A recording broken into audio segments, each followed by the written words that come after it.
Celebox. Si Jade Mendoza ay 26 na taong gulang. Isa siyang mahusay at pinagkakatiwalaang imbalsamador. Dahil sa trabaho, hirap siyang makahanap ng lalaking iibigin. Kasalanan ko bang bigla silang nanggugo sa tuwing nalalaman nilang imbalsamador ako? Sa isang banda, si Emilio Aragon ay 32 taong gulang na isang neurologist na kilala sa husay at profesionalismo sa kanyang larangan. Focus on me, alright? Breathe deeply and follow my instructions. When I say push, give it your all. When I say breathe, do it fully and calmly, okay? You can do this. I'll guide you through every step. Paano kung ang 2 taong sanay humawak ng buhay at kamatayan ay pagtagpuin ng tadhana at ang mismong propesyong kinatatakutan ng mundo ang magtuturo sa kanilang tapang magmahal? Kakayanin kaya nilang harapin ang magiging bunga nito? Ating tunghayan ang isa na namang kwento ng pag-ibig na inihahandog sa inyo ng Tales of Siren.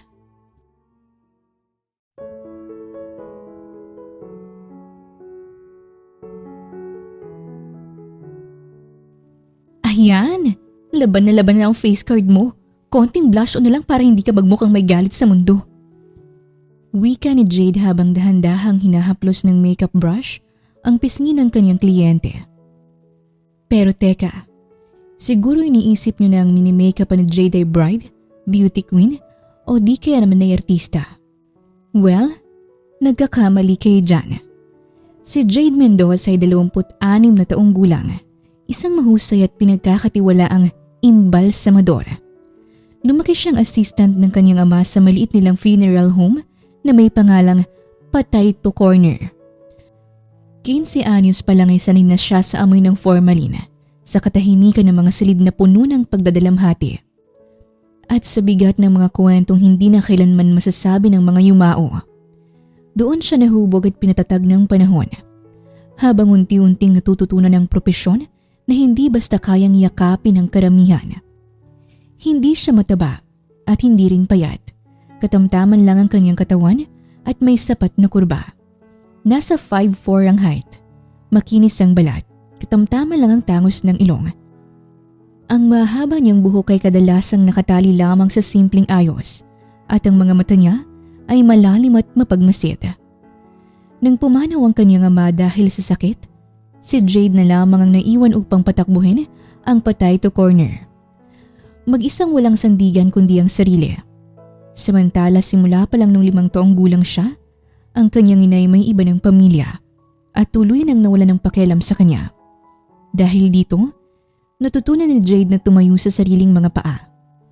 Mukhang matatag siya sa panlabas, ngunit may mga sugat siyang ibinaon sa kaibuturan ng kanyang puso. Isang babaeng araw-araw na humaharap sa mga patay, ngunit para sa sarili, patuloy na pinipiling mabuhay. Tahimik lang ang loob ng funeral parlor niya. Yung klase ng katahimikan na sanay na si Jade. Amoy formalin ng hangin, malamlam ang ilaw, at tanging mahinang ugong ng aircon ang naririnig. O pak! Kahit siguro naglalakbay ka palang paakit sa langit, marami na agad nag-aabang doon na maniligaw sa'yo. Biro pa ni Jade habang kinakausap ang patay. Sa gitna ng silid, nakahigang isang kliyente sa metal na mesa. Maayos ang pagkakapwesto at payapa ang muka. Pero teka, ang mga lalaki ba na nasa langit na? Umaakit pa rin ng ligaw kahit nasa pinakataas na sila? Kung oo, idilat mo ang mga mata mo. Patuloy ni Jade sa pagbibiro. Natawa na lang siya sa sarili. Sanay na siyang makipag-usap sa mga ito kahit walang sumasagot. Para sa kanya, mas magaan magtrabaho kapag parang buhay pa rin ang kliyente niya sa tuwing kinakausap niya ito, kahit alam niyang hindi na. Ay teka, ayusin ko lang tong sa may cheeks mo. Hindi ka naman siguro nagmamadaling umakyat no? Saglit lang to, mas gusto ko kasing maayos ka kapag humarap ka na sa mga lalaki doon. Yee, excited na siya! Sa gitna ng pag-aayos ni Jade sa makeup ng kliyente niya, biglang may mahinang ingay siyang narinig mula sa pinto. Kaya napahinto ang kamay ni Jade Sa pagbabrush at dahan-dahan siyang napaangat ng tingin dito. Dahilan para muntikan na siyang mapasigaw. Hindi dahil sa takot, kundi sa gulat. May isang lalaki kasi na sobrang payat ang nakasilip sa may pintuan. Maputla, gusot ang butas-butas na damit at parang konting ihip lang ng hangin ay lili pa rin na ito. Alam mo ha, sa tagal ko ng imbalsamador, sanay na ako sa mga nagpaparamdam, kaya kuyang kaluluwa, balikan na dyan sa kabaong mo, hindi mo ako matatakot. Napabuntong hininga na lang si Jade na bumalik sa ginagawa. Grabe naman to si ate oh. Mukha lang akong bangkay pero humihinga pa ako. Napalingon ulit si Jade sa lalaki. Totoo ba? Hindi ka papatay sa lagay na yan? Pinagmasdan niya ito mula ulo hanggang paa. Buhay pa ako te. Nag-aalangan namang lumapit si Jade. Nang sundutin niya ito, hindi nga tumagos ang daliri niya. Akalain mo nga naman, buhay ka pa sa kapaitan mong yan. Magaling. Siguro yun ang pinakamalaking achievement mo, no? Kapag nag-appear ba ako sa'yo, hindi makakalas yung braso mo? Si ate oh, judgmental. Hindi ka kaya karmahin yun? Reklamo ng lalaki habang kumakamot sa ulo. Masisisi mo ba ako? This oras na ng gabi, pagala-gala ka pa. Walking dead yarn? Buti hindi natakot sa yung mga nakasalubong mo. At saka, ano ba kasing ginagawa mo dito sa funeraria ng gantong oras? Dumiretso ka pa talaga dito sa embalming room? Hindi ka man lang pati kumatok? Napakamot ulit sa ulo ang lalaki. Baka kasi makalas mga daliri ko kapag kumatok pa ako sa pinto eh. In fairness, may point ka ron. Pwede ka na sa comedy bar. Basta wag ka lang tatawa ron ha. Baka yun na palang huling tawa mo. Pero ano ang ginagawa mo dito? Mag-a-apply sana ako te. Napahintong muli si Jade sa pag-aayos sa kanyang kliyente. Mag-a-apply ka? Seryoso ka ba dyan?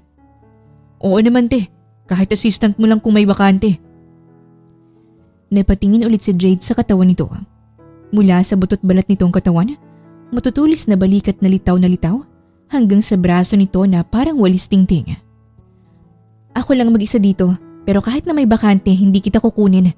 Imbes matulungan mo ako baka ikaw pang maging kliyente ko. Bahagyang ngumiti ang lalaki. Halatang sanay na sa ganitong biro. Payatot lang ako te, pero maasahan mo ko. Ayoko pa rin. Isalin lang kita sa feeding program ng barangay. Gusto mo ba? Sa lagay kasi ng katawan mo, hindi ako kumbinsido eh. Ilang beses ka bang kumain sa isang araw? Isang beses lang kasi akong kumain sa isang araw.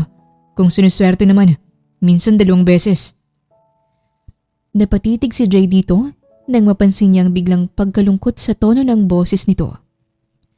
Bakit? Hindi ka ba pinapakain sa inyo? Nasaan bang pamilya mo? Bahagyang yumuko ang lalaki. Wala na po eh.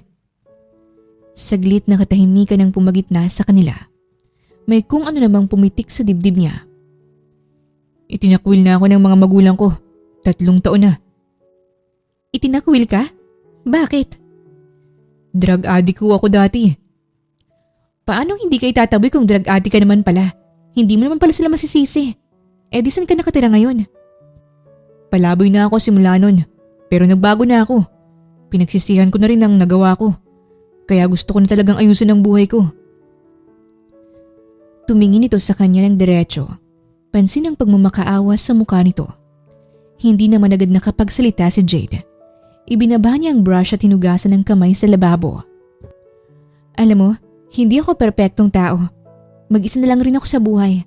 Kaya alam ko yung pakiramdam na parang wala kang uuwian.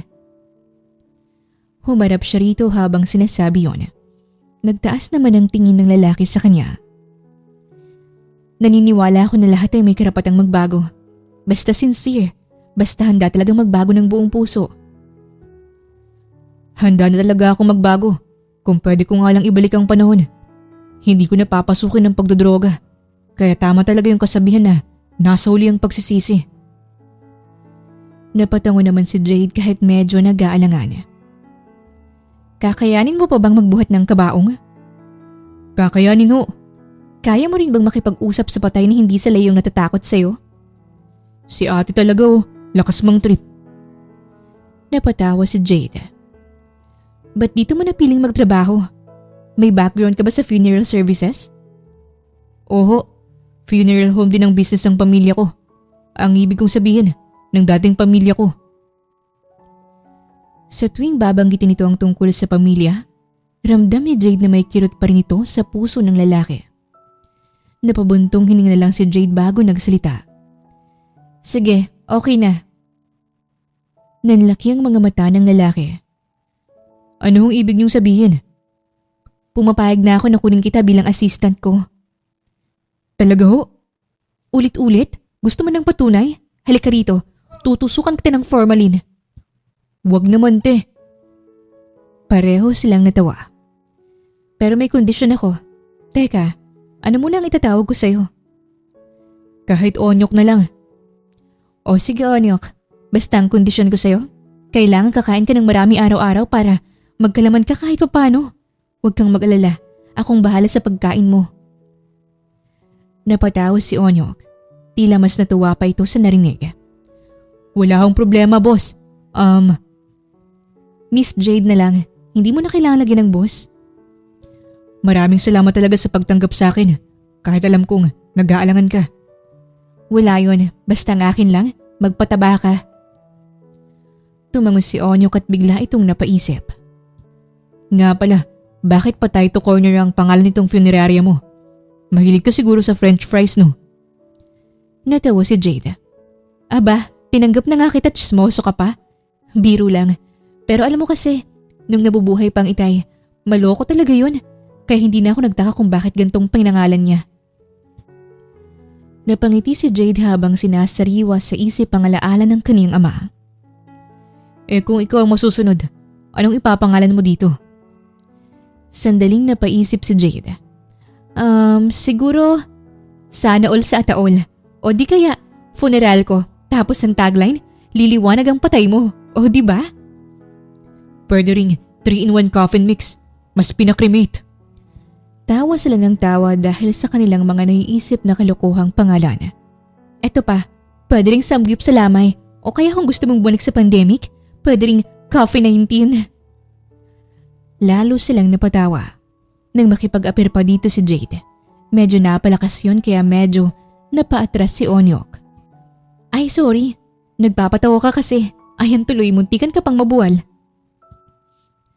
Mula noon, naging katuwang na nga ni Jade si Onyok. Ngunit kahit ilang araw na niya itong nakakasama, nagugulat pa rin siya sa tuwing bigla-bigla itong sumusulpot. Sa pinto, sa likod niya, o di kaya minsan sa tabi ng mga kabaong. Hindi pa rin kasi siya sanay sa kapayatan nito na ani mo'y bangkay na bumangon mula sa hukay. Diyos ko, Onyok, pwede bang mag-ingay ka man lang? Kung may sakit lang ako sa puso, inatake na ako sa'yo. Tsaka baka matakot mo itong iniimbalsam mo ko. Bigla pa itong tumakbo paalis mawalan pa ako ng kliyente. Pasensya na ho. Nasanay lang na tahimik. Sa tuwing makikita ni Jade kung gaano ito kapayat, naawa siya dito kaya lagi siyang nagdadala ng maraming pagkain. Sa bahay niya na rin pinapatira si Onyok dahil tulad ng sinabi nito, wala na itong ibang mauuwian. Sa sandali nilang magkasama, nakita naman ni Jade na sincero ito sa kagustuhang magbago.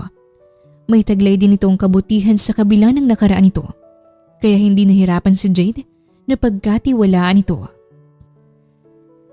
Isang dapit hapon, tuluyan ang natapos si Jade sa huling kliyente niya ngayong araw. Inayos na niya ang mesa, pinunasan ng mga gamit at sinigurong maayos ang lahat bago siya umalis. Onyok, mauna na ako sa iyo ah. Napalingon si Onyok mula sa ginagawa nitong paglalagay ng mga kandila sa gilid. Oho Miss Jade, may lakad ba kayo? Despedida party ng kaibigan ko. Lilipat na raw ng Germany. Napangiti si Onyok. Ingat ho kayo, ako na lang magsasara nito. Tapusin ko lang mga ginagawa ko. Sige, huwag mong kalimutan na ikandado to ng maigi ha. Ako na ho ang bahala. Lumabas na si Jade ng funeral home at agad siyang niyakap ng malamig na hangin ng dapit hapon. Pagdating sa bahay, mabilis siyang naligo at nagbihis. Sinuot niya ang black velvet lace trim sleep dress na matagal na ring nakasabit sa aparador niya.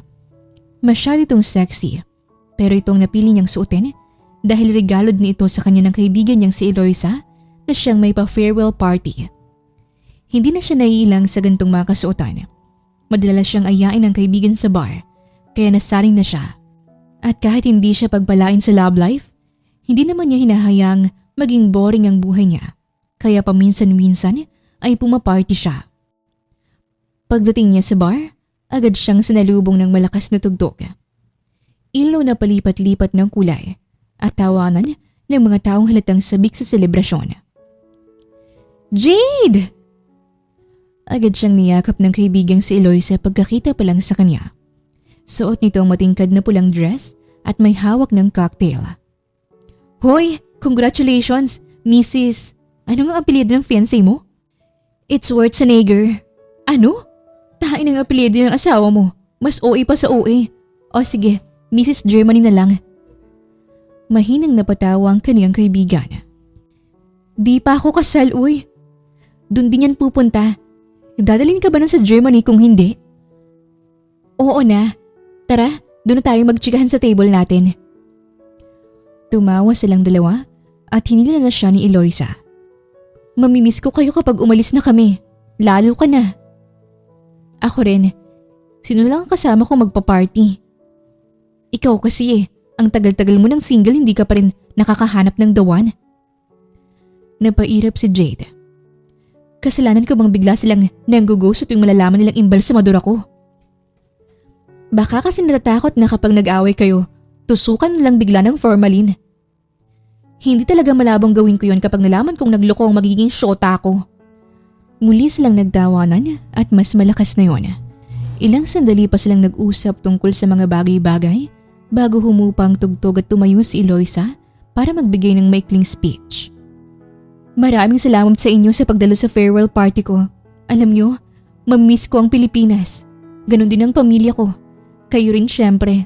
At lalo na ikaw, Jade, ang matalik kong kaibigan. Napangiti si Jade at tinaas ang baso. Basta wag mo kaming kalimutan kapag naging rich mom ka na, ha? Pagkatapos ng speech, bumalik ang malakas na tugtog. Nagsayawan ang lahat. Habang si Jade ay umiinom sa kalagitnaan ng pagsasayaw. Kaya unti-unti nang umiinit ang pisngi niya dahil sa tama ng alak. Nang maging sweet ang music, biglang nagiyawan ang mga tao sa paligid. Napabuntong hininga naman si Jade. Ano ba yan? Nag-i-enjoy pa nga ako sa budots eh. Ito naman tayo sa slow dance. Ang boring naman kapag walang kapartner na shota. Hay. Habang buryong naglalakad si Jade pabalik sa mesa nila, biglang may humarang sa kanya. Miss, pwede ka bang maisayaw? Medyo hilo na ang lalaki. Halatang may tama na rin gaya niya. Pero maayos pa rin ang tindig nito. May charm ito na hindi niya agad may paliwanag. Ilang sandali siyang nakatitig sa lalaki at hindi niya may tatangging may taglay itong kagapuhan na makalaglag panty. Walang kaalam-alam si Jade ng lalaking nasa harap niya ay si Emilio Aragon. 32 taong gulang na isang neurologist na kilala sa husay at profesionalismo sa kanyang larangan. Isa siyang doktor na agad nagbibigay ng pakiramdam ng katiyakan. Siya ay mahinahon magsalita, malinaw magpaliwanag at may presensyang nakakapawi ng kaba ng bawat pasyenteng humaharap dito. Sanay si Emilio sa bigat ng mga desisyong may kinalaman sa buhay ng tao.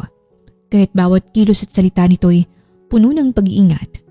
Matikas ang tindig at halatang disiplinado ito sa pangangatawan. 6 na talampakan ng taas, maputi at makinis ang balat. Laging presko ang itsura at ang mukha niya halos perpektong kombinasyon ng matalino at umaapaw sa kagwapuhan. Matangos ang ilong, mapanga, laging nakabrush up ang buhok, may konting balbas at mapula-pula ang labi. Sa kabuuan, si Emilio ang uri ng lalaking mukhang isinilang upang pagdodoktor ang pinakabagay na propesyon. Malinis sa katawan, presentable, pulido ang bawat galaw at imposibleng hindi mapansin ang taglay nitong sex appeal. Sure. Nagulat pa siya sa sariling sagot nang mabilis siyang pumayag. Marahil dala na rin ng alak sa sistema niya. Marahil dahil sawa na rin siya na laging nanonood lang. Humanap sila ng pwesto sa dance floor kung saan hindi gaanong masikip. Pagkatapos ay pinalibot niya ang kamay sa batok nito, habang si Emilio ay dahan-dahan siyang hinawakan sa magkabilang bewang.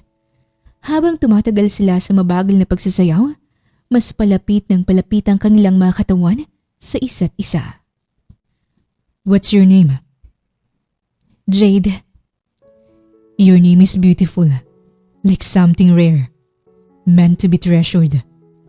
Bolero. Napangiti ang binata. Labas ang magaganda at pantay-pantay nitong ngipin. Ilang sandali pa'y mas lalo itong lumapit. May table kami doon. Pwede mo ba akong samahan? I want to keep talking to you. For as long as you let me. Malambing ang titig na alok ni Emilio. Saglit siyang napaisip. Pero may kakaiba sa binatang ito na hindi niya magawang tumanggi. Ngunit hindi niya rin mawari ang dahilan. Sige lang, wala rin naman akong kasama sa table namin. Kaya maboboring lang ako ron. Habang nasa table ni Emilio, mas lumalim ang kanilang kwentuhan. Kaya dumami rin ang nainom nila. Aray! Sa gitna ng kanilang pag-uusap, may nakikipagharutan na biglang bumangga kay Jade dahilan para mabitawan niyang baso at diretsong tumapon ang laman nito sa puting long sleeves ni Emilio. Sorry! Paumanhin ni Jade. Hindi na siya makapagsalita ng maayos. Sinubukan niya pang punasan ito gamit ang panyo niya. Ngunit mas lalo lang itong kumakalat. No, it's okay. May extra naman akong damit sa kotse ko. Sorry talaga. Ang gugulo kasi ng mga tao dito eh. Hold on for me ha. Don't go anywhere. I'm just gonna get change. Gusto mo bang samahan kita? At saka magpapalit ka lang? Malagkit yan sa katawan. Gusto mo bang maligo? Malapit lang dito ang shop ko. Ilang sandaling napaisip ang binata bago tumango. Sigurado ka? Baka hanapin ka ng mga kasama mo at mag-alala pa sila sa'yo. Ano ka ba? Hayaan mo na lang sila. Tsaka mabilis lang naman tayo eh. Alright, if that's what you want. Wait, painom muna ako ng isang beses. Kinuha ni Jade ang hawak ni Emilio ng wine glass, pinuno niya ito ng alak, at mabilis niyang nilagok ang lahat ng laman nito. Kaya naman todo alalay sa kanya si Emilio habang naglalakad sila palabas. Kinuha muna ni Emilio ang damit sa kotse at naglakad na sila papunta sa shop ni Jade. Tahimik na ang paligid nang makarating sila sa potato corner. Bahagya namang napahinto si Emilio sa tapat ng pinto. Wait a sec. This is a funeral home. Are you really sure this is your shop? Maybe the drink messed with your memory. Shop ko to. Lasing lang ako pero hindi ako makakalimutin. Ba't hindi mo agad sinabi na sa funeral home tayo pupunta? Kasi alam kong mag-aalangan ka. Wait, don't tell me natatakot ka. Parang hindi lalaki. Saglit na natahimik si Emilio bago umayos ng tayo. Ako? Takot? Hindi no. Akin na nga yung susi. Ako nang magbubukas. Lakas loob na sabi nito. Kagad naman yung inabot ni Jade.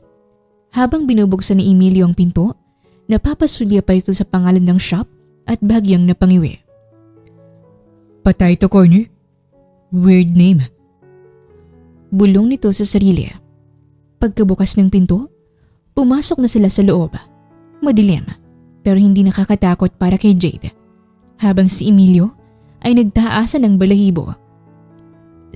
Saan ako magpapalit dito? Nauutal na tanong ng binata. Napalunok pa ito sa sariling laway nang makitang ilang piraso ng mga kabaong. Diyan sa dulo, may banyo dyan. Tugon ni Jade.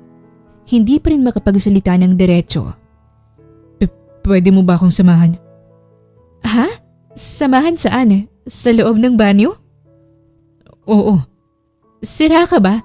Bakit kita sasamahan dun maliligo ka? Baka mamay makita ko pa yung ano mo. Sige na, pumikit ka lang. Ayoko nga. Hihintay na lang kita rito. Huwag mong sabihin natatakot ka no? Oo na, kaya samahan mo na ako. Kaya mo na yan. Parang sira naman to. Napabuntong hininga na lang si Emilio. Bahala ka, hindi na ako maliligo. Dito na lang ako magpapalit. Walang ano-ano'y isa-isa nitong tinanggal ang botones ng suot nitong button-up shirt. Sa bawat botones na matatanggal ni Emilio, hindi maiwasan ni Jade na mapatitig sa katawan nito. Hanggang sa tuluyang tumambad sa kanya ang 6 nitong abs, perpektong V-line na humuhubog pababa sa bewang nito. Maging ang dibdib nito ay malapad at tila sculpted. Dahil sa tanawing yon, napalunok si Jade ng sunod-sunod. Mas uminit ang kanyang pisngi at tila mas lalo pa siyang nilasing. Isusuot na sana ni Emilio ang dala nitong ekstrang damit, ngunit napansin nitong dalaga kaya't sandali itong natigilan. Bakit ganyan kang makatingin sa katawan ko? Are you enjoying the view? Or do you want to check if my abs are real? Nagkatinginan sila at binalot ng katahimikan. Yung katahimikang puno ng tensyon. Para namang may sariling isip ang kamay ni Jade na dahan-dahang humawak sa katawan ng binata. Tila may dumaloy na kuryente sa kamay niya nang sandaling gumapang ang daliri niya sa abs nito. Tell me the truth. Did you like it? Do you find my body attractive? Nangaakit na tanong ni Emilio. Unti-unti nitong nilapitan ang katawan at muka hanggang sa hindi na nila kailangan ng maraming salita. Kusa silang naghalikan. Literal na mukbangan sa loob ng patay to corner. Ang halikang yon ay tumagal hanggang sa ang kanilang mga damit ay paisa-isa nang nagliliparan sa sahig. Kasabay ng paggapang ng mga labi ni Emilio na ngayon nakarating na sa tuktok ng bulubunduking hinaharap ni Jade. Ang tanging nagawa ni Jade ay ang mapadaing at mapatingala dahil sa kakaibang sensasyon na dinudulot nito sa kanyang kaibuturan. Do you want an experience you've never had before? Trust me, I'll be unforgettable. Mahina at mabagal ang boses na tanong ni Emilio nang sandaling magtapat muli ang kanilang mga muka. Pagdango na lang ang tanging naisagot ni Jade hanggang sa bigla siyang binuhat at pinatong ni Emilio sa ibabaw ng kabaong na sarado at walang laman. Doon siya paulit-ulit na inangkin ang binata na hindi naman tinutulan ni Jade. Talagang kakaibang experience ang ipinaranas nito sa kanya. Inabot na sila ng 3 rounds at sa pang-4 na pagkakataon, labis na siyang pawisan. Hinihingal at hindi na niya maramdaman ang sariling katawan. Hinayaan na lang niya na bumayo si Emilio ng paulit-ulit sa iba't ibang posisyon habang siya'y nasa ibabaw ng kabaong. Nang malapit na si Emilio sa rurok ng ika-4 na pagkakataon, bigla silang nakarinig ng mga yabag mula sa labas kaya pareho silang natigilan. At nang lumakas ang mga yabag, mabilis na hinugot ni Emilio ang kanyang sandata kasabay ng sunod-sunod na pagmumura. Mabilis din itong binuksan ang isang kabaong at doon siya nagtago sa loob nito. Maging si Jade ay ganun rin ang ginawa. At para magkasya sila sa iisang kabaong, walang choice na nahiga si Jade sa ibabaw ni Emilio. Medyo nakawang pa ang kabaong dahil hindi na sila magkasya. Kaya hindi na nila ito nagawa pang maisara ng maayos. Pagkawala ng mga yabag, doon pa lang nila binuksan ng maayos ang kabaong at pareho silang naghabol ng hininga. Pero sa labis na pagod, tinabad na silang tumayo kaya pareho na silang nakatulog doon. Ni wala nang pakialam kahit sa kabaong sila nakahiga. Habang si Jade ay nasa ibabaw pa rin Emilio nakapatong. Kinabukasan, nagising si Jade sa hindi pamilyar na lamig. Mabigat ang ulo at nanlalagkit ang katawan. Aray! Mahinang daing niya habang pinipilit umupo. Unti-unti niyang minulat ang mga mata at saka pa lamang niya napagtanto na nakahiga siya sa kabaong. Kaya dali-dali siyang umalis mula dito na nanlalaki ang mga mata. Inang yan, anong ginagawa ko dito? Ba't dito ako natulog? Reklamo ni Jade. Nang igala niyang ulo sa paligid, halos mapapikit siya ng rumihistro ang pananakit sa leeg niya na halos hirap siyang ikilos ito. Tila na stiff neck siya. Sa gitna ng kanyang pagdaing, pilit niyang binabalikan sa alaala kung paano siya nakarating dito sa shop. Unti-unting bumalik sa memorya niya ang mga nangyari. Ngunit hindi yun kumpleto, bunga na rin ng matinding kalasingan. Talaga bang ginawa namin yun kagabi? Sino ba yung lalaking yun?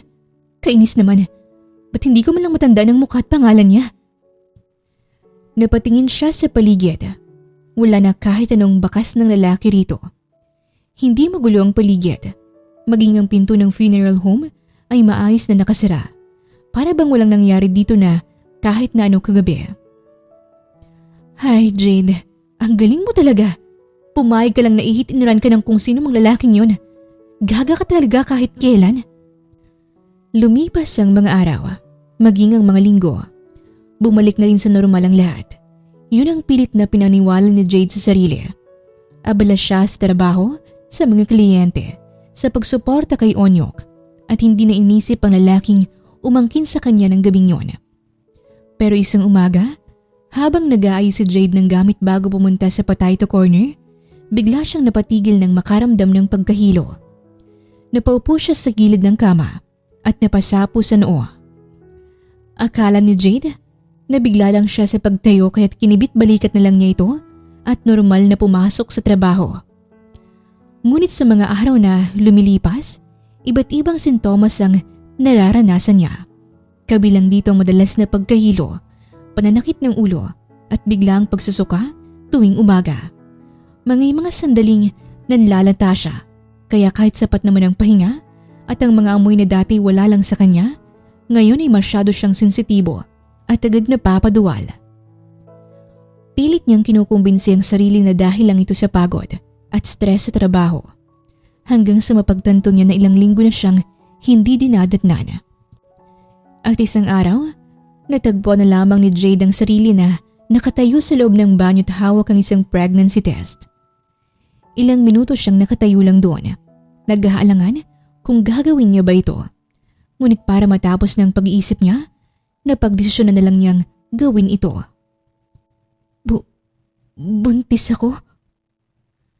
Nang makita niyang resulta ng pregnancy test, parang huminto ang mundo niya. Napaupo siya sa inodoro, yakap ang sarili at walang kahit anong emosyon, para bang pinoproseso pa ng utak niyang katotohanan.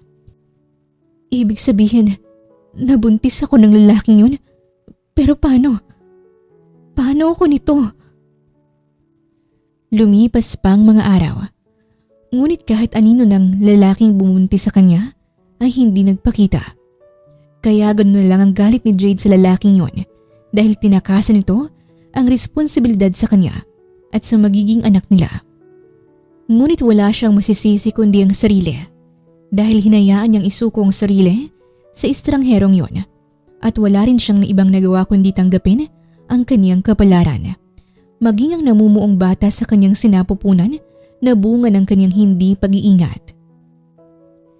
Hindi naging madali ang mga sumunod na buwan para kay Jade, pero hindi rin siya naging pabaya. Kahit mag-isa, sinikap niyang alagaan ang sarili.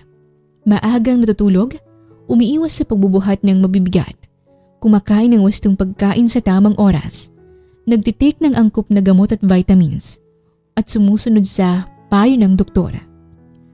Habang papalapit ang ika-9 na buwan, mas naging maingat siya dahil mas naging masela ng kanyang pagbubuntis. Kahit ganon, hindi niya pa rin maiwasang mag-alala sa potato corner sapagkat ang assistant niyang si Onyok lang ang pansamantalang namamahala rito. Hi Ewan, hindi talaga ako mapakali dito. Gusto kong ma-check ang potato corner kahit saglit lang. Titingnan ko lang kung maayos ang lahat. Uuwi rin ako agad. Bulong ni Jade sa sarili isang hapon. Kaya lumabas siya ng bahay at maingat na naglakad sa gilid ng kalsada kahit kabuwanan na niya. Determinado siyang dumaan muna sa funeral shop para makasiguro. Pero sa kalagitnaan ng kanyang paglalakad, bigla siyang napahinto ng parang may kung anong mabilis na humigpit mula sa loob ng kanyang katawan. Aray! Mahina niyang daing. Napahawak siya sa tiyan, napayuko at napapikit habang hinihintay na humupa ang kirot.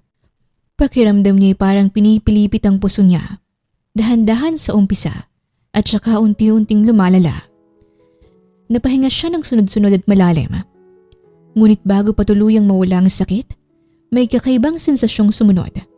Tila may mainit na gumagapang pababa, kasabay ng biglang pag-agos ng likido. Oh my God! Please! Sana mali ako! Sana mali ako. Huwag naman ngayon. Daing ni Jade. Nang yumuko siya para salipin ang sarili, nanlaki ang mga mata niya at nanginig ang mga kamay nang hindi siya magkamali sa naisip. Patay! Pumutok na ang panubigan ko. Anong gagawin ko? Napalakas ang boses ni Jade. Bakas ang takot at pagkataranta. Hindi pa siya gaanong nakakabawi ng hininga nang muling sumikip ang kanyang tiyan. At lalong mas namilipit sa sakit. Dahil doon ay napahiyaw siya at napasandal sa pinakamalapit na posting na abot niya. Sunod-sunod ang paghilab nito at naninigas ang kanyang tiyan na parang bato. Aray! Diyos ko! Manganganak na yata talaga ako! Halos wala pang 1 minuto. Bumalik na naman ang contraction. Mas matindi, mas mabigat, mas masakit. Kusang napabuka ang bibig ni Jade para sumigaw dahil hindi na niya kinakaya at wala na siyang pakialam kung gumawa siya ng eksena dito. Tutulong! Kasabay ng sakit, may kakaibang puwersang tumutulak mula sa loob ng sinapupunan niya. Doon niya napagtanto na sa gitna ng ingay ng kalsada at pagdaan ng mga sasakyan, hindi na magtatagal at alam niyang hindi na siya aabot sa ospital para manganak. Tulong! Manganganak na ako! Tulong! Mas malakas na hiyaw ni Jade. Lalong nagkagulong mga tao sa paligid. May nagsipak takbuhan para tignan siya. May biglang napapahinto sa paglalakad. At may sumisigaw rin na gaya niya ay natatarantang humihingi ng tulong para sa kanya. Tulong! May manganganak dito! Anong gagawin? Paano ito? Wala ba ditong yung nagpapanak? Ano bang tawag dun? Obstetrician? Anong obstetrician? Ginawa mo namang gadget si ating buntis. Ano yan? Sirang cellphone at lumubo ang battery. Nagtalo pa talaga kayong dalawa. Basta, OBGYN. Tumawag na lang kayo ng ambulansya. Sino may load sa inyo? Wala FB10 lang load ko. Galing pa to sa mga na-redeem kong points. Mga lalaki talaga walang dulot. Lord, bakit naman po ganito yung mga pinadala niyo mga sumasaklolo sa akin? Ako pa yata ang kailangang tumulong sa kanila. Kung naririnig lang sila ng anak ko, baka umurong pa to sa paglabas Reklamo ni Jade matapos niyang marinig ang usapan ng mga tao sa paligid. Mas kumapal pa lalo ang mga taong nakikiusyoso. Ngunit wala ni isang may alam sa tamang gawin para sa kanya. Nagtuturoan ang mga ito, nagkakagulo at hindi alam kung paanong makakatulong. Ang tanging nagawa na lang ni Jade ay humiyaw sa sakit. Nang sandaling yon ay may isang magarang sasakyan ang biglang huminto sa gilid ng kalsada nang mapansin ang kaguluhan. Mabilis na bumukas ang pinto at isang lalaki ang dali-daling bumaba mula rito. Ano pong nangyayari dito? Tanong nito sa isang babae na pilit nakikisiksik. Hindi ko pa ho sigurado, pero may manganganak na raw. Mukhang hindi na nga yata aabot ng ospital Nang marinig yon ng lalaki, hindi na ito nagdalawang isip na makipagsiksikan. Makikiraan po, doktor ako. Sigaw ng lalaki. Mabilis namang nagsigilid ang mga tao sa paligid para magbigay daan dito. Dahil doon ay mabilis na nakalapit ang lalaki kay Jade. At hindi ito nagdalawang isip na lumuhod sa harap niya. Miss, tignan mo ko. First thing first, huminga ka muna ng malalim.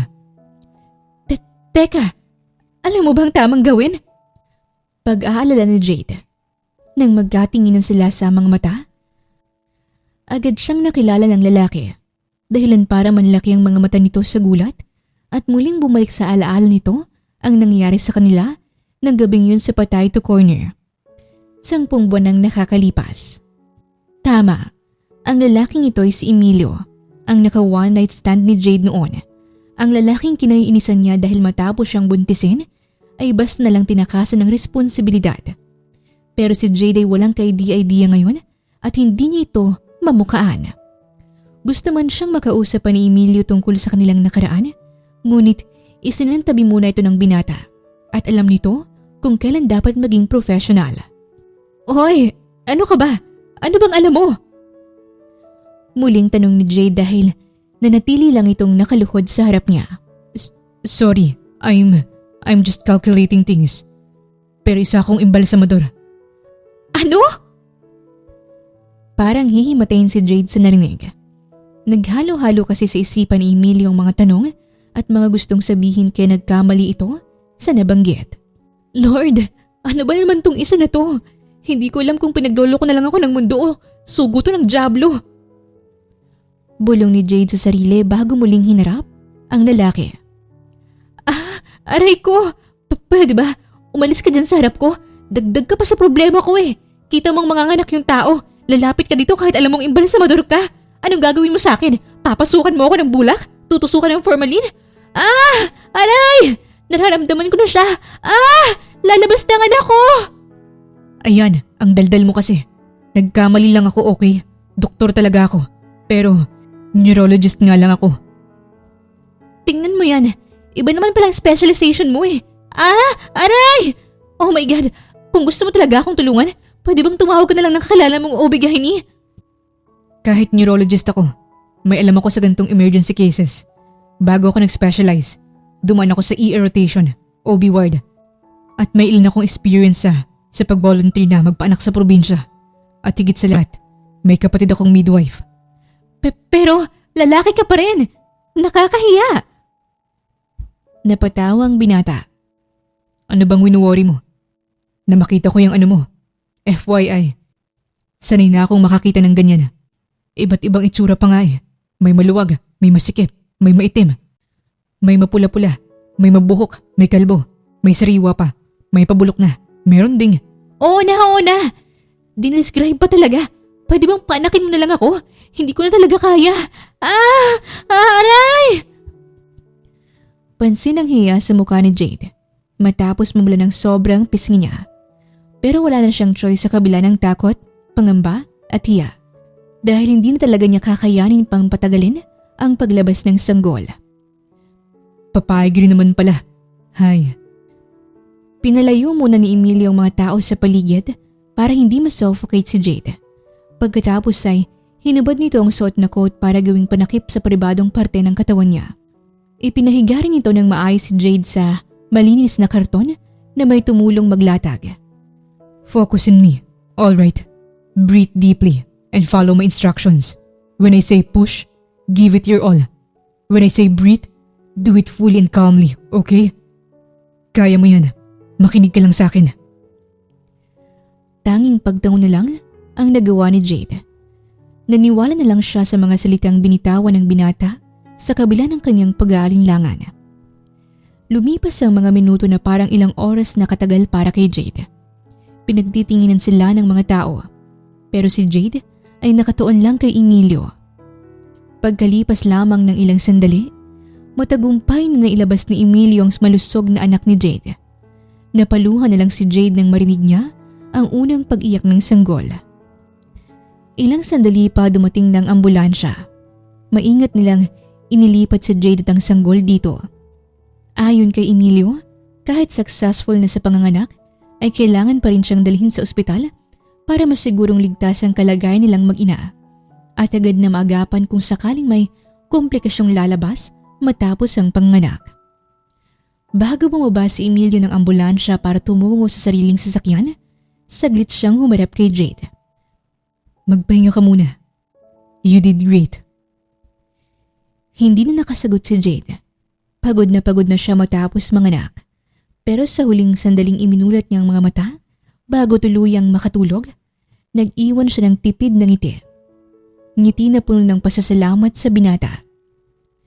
Sumunod naman si Emilio hanggang sa ospital upang matiyak na maayos ang lahat.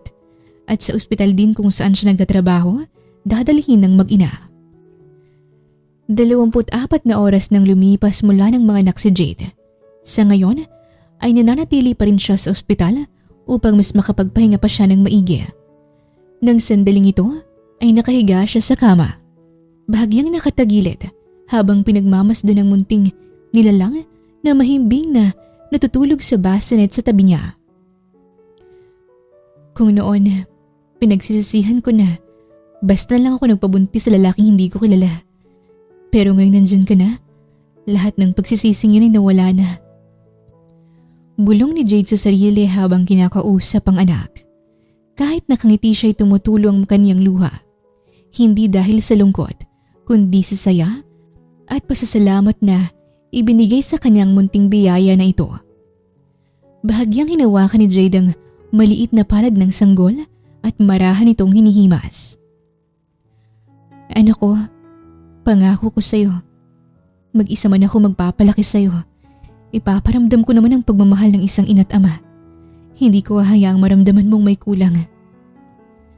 Naputol ang pagkausap ni Jade sa anak nang may kumatok sa pinto.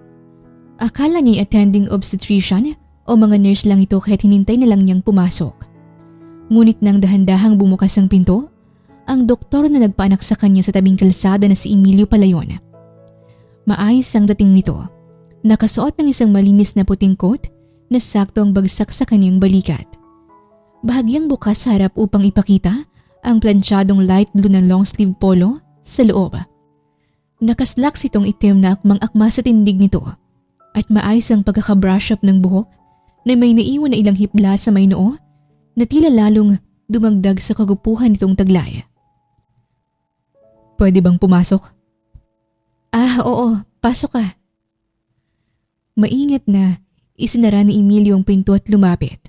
Saglit itong tumingin sa sanggol bago nilipat ang tingin kay Jade. How are you feeling since the delivery? Have you been experiencing any pain, dizziness, or discomfort? Masakit pa ng konti pero kaya ko naman na gumalaw. Salamat pala ulit. Kung hindi dahil sa'yo, baka napahamak na kami ng anak ko. Bahagyang ngumiti si Jade upang iparating ang kanyang sinseridad na pasasalamat. Wala yun.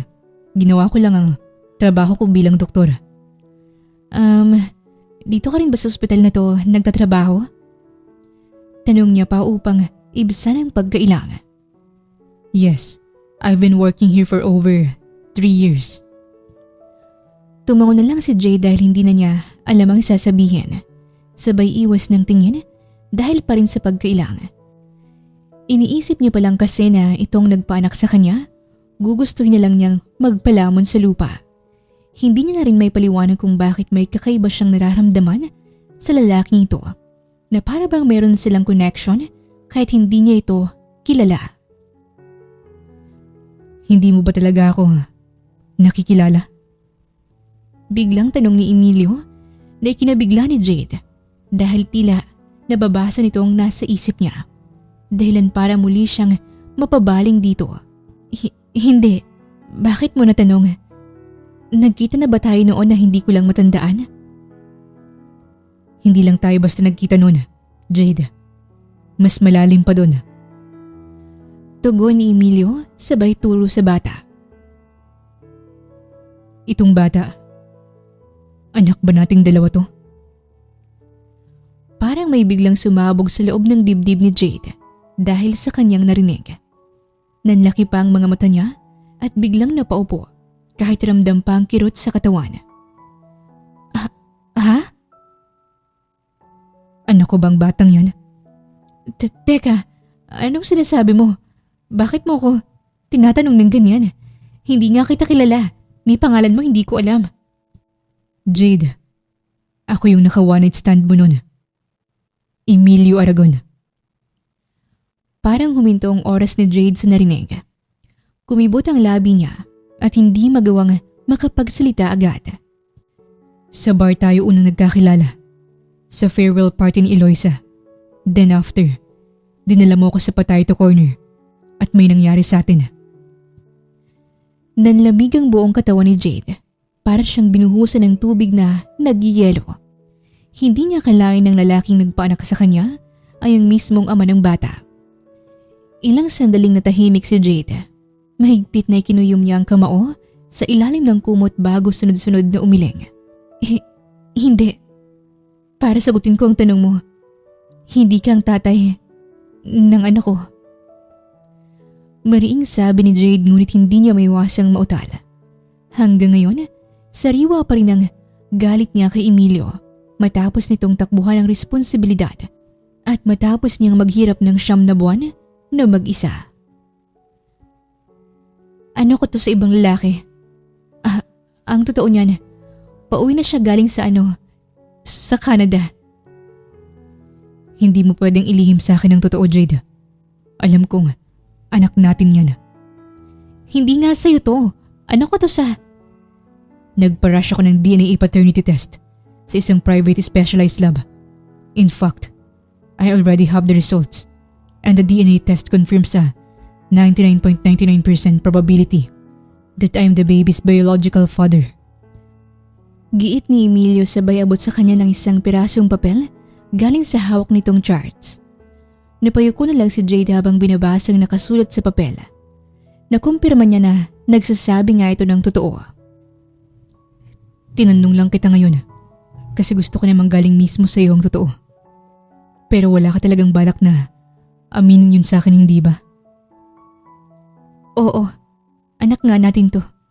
Pero ano bang ini-expect mo na gawin ko? Natanggapin ka na lang na parang walang nangyari? Ganun ba ha? Para sabihin ko sa'yo, 9 na buwan ako naghirap mag-isa. Doktor ka, alam mo dapat kung gaano kahirap magbuntis. Pero nung ginawa mo, naglaho ka. Naglaho ka na parang bula. Ni hindi ka man lang nagpakita kahit isang beses sa loob ng 9 na buwang paghihirap ko. I'm sorry. I'm really sorry. Hindi ko naman talaga intensyon na ganun ang mangyari. Paghingi ng tawad ni Emilio, namumungay ang mga mata nito. Jade, I'm sorry. Nang hawakan siya ni Emilio sa kamay, kaagad na umiwas ng tingin si Jade at mabilis na binawi ang sariling kamay. Tumikim naman ang binata at sunod-sunod na tumango.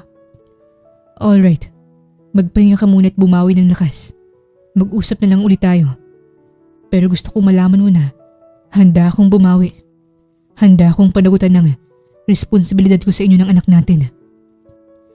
Sandaling nanatili si Emilio sa kinatatayuan.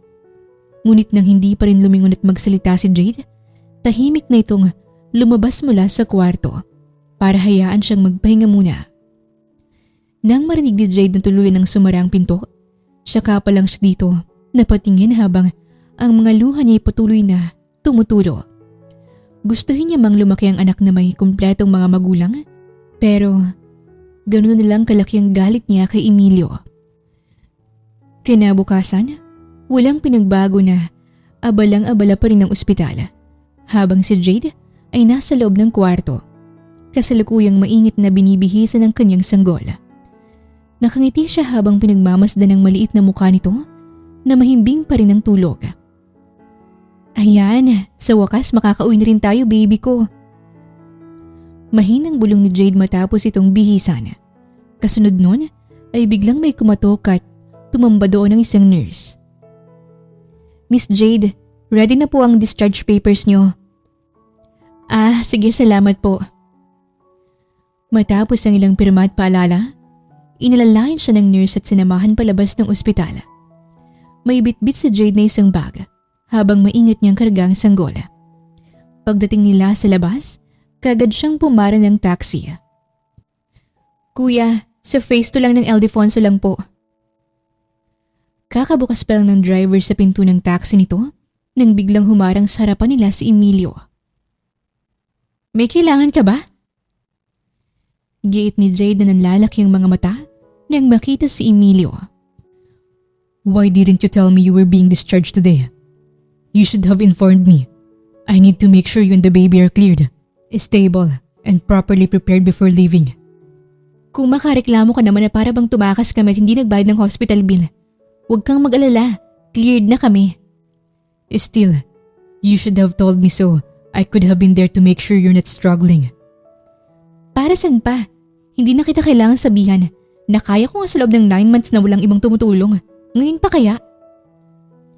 Akma na sanang lalapit si Jade sa pinto ng taxi. Pero mas lalong humarang sa kanya si Emilio. Ano ba? Mas lalo kang pahirap eh. Kita mo nang may karga akong bata. Ako nang maghahatid sa inyo. Kontra ni Emilio habang pinapakita sa kanya ang hawak nitong susi ng sasakyan at may determinasyong mababakas sa mukha nito. Hindi na kailangan. Ngayon lang ako nakakita ng doktor na mas matigas pa ang ulo kaysa sa pasyente. Ano miss? Sasakay po ba kayo? Reklamo ng driver habang kumakamot sa ulo. Halatang nagtitimpi. Opo kuya, papaalisin ko lang po ang sasungot na to.